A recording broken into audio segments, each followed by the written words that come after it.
As a female scientist, if I don't see other females operating at high levels, presidents of universities, vice presidents of research, etc., it's hard for me to imagine myself getting there.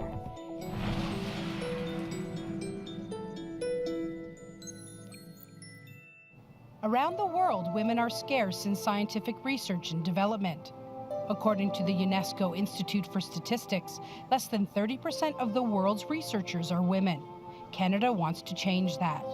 The country is trying to figure out how to get female scientists to stay in the field and progress to the top. Canada is finding that women enter a career in science, but leave because of roadblocks and challenges. Anne Solomon is an applied marine ecologist who lives in British Columbia. Despite being sexually harassed in her early career, Anne is one example of success. The challenges for women in science are varied. Some of them are very practical and very real, like it's difficult for me being 6 months pregnant to slip into my dry suit, right? I mean, that's a barrier right there. But then some of them are actually quite profound and difficult, and we do need to make big changes still. I am one of those statistics. I was one of those female graduate students that was sexually harassed. And I'm very lucky that I'm sitting here today as an associate professor with full funding, a wonderful lab, and having made it through that very difficult time in my life. When she was younger, Anne had a research position where the head scientist sexually harassed her. It was pretty clear that he was interested in me beyond my research. And after about 2 weeks of making it very clear that I was not interested in this person, he made it very difficult for me to do my work. As a marine ecologist, I had sites out on the coast, and I needed a boat to get there. And halfway through the summer, he denied me any access to that boat. So I had to come up with very, very clever ways to get to my sites.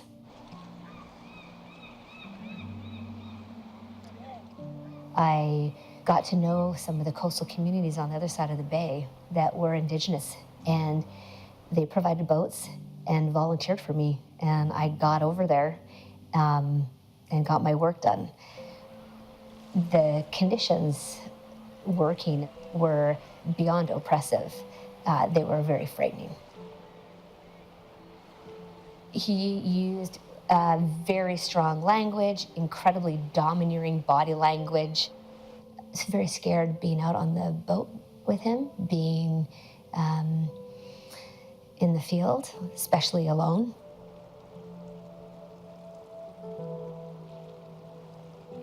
Anne decided to quit her research project to get away from the harassment. It wasn't just me, there were other women that went through the same problem. Luckily, the community within the organization recognized what was happening. I had reported it right away, and other women reported it as well. So after 3 years, there was a human resources investigation, and he was let go of that agency. He then moved to another one, and the situation repeated itself.